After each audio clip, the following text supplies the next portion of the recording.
ქრისტე 10 კითხვაში თუ გამოიცნობ, აი აქ რა დავწერე. წინა საახალწლოდ შეგისრულებ ერთ ნებისმიერ სურვილს. 10 კითხვა გაქვს, დაიწყე. ცოცხალი არსებაა? კი, ცოცხალი არსებაა. სულიერი არსებაა? ჩემი კი, სულიერი არსებაა. რანაირი კი იყო? რავი, რაღაცნაირი. კარგი, ესე იგი სულიერი არსებაა. ქალი არის? არა, ქალი არ არის, ქრისტინე. ბავშვია?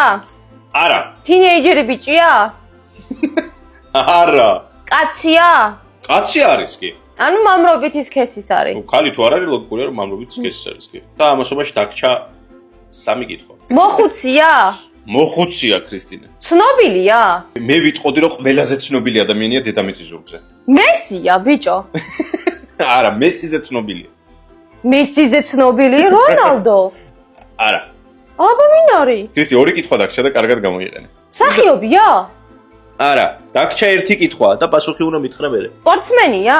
არა, და მჭირდება პასუხი. ვაი, მე არ ვიცი. ქრისტე, პასუხი მჭირდება. ჩემი აზრით არის ვიღაცა მომღერალი, ალბათ. ან მსახიობი, ან რაღაც ეგეთი არის. კარგი, მოკლედ, შენ სურვილი წააგე და შენ მოგიწევს ჩემი სურვილის ასრულება. რა? კაი, ნახე რა არის.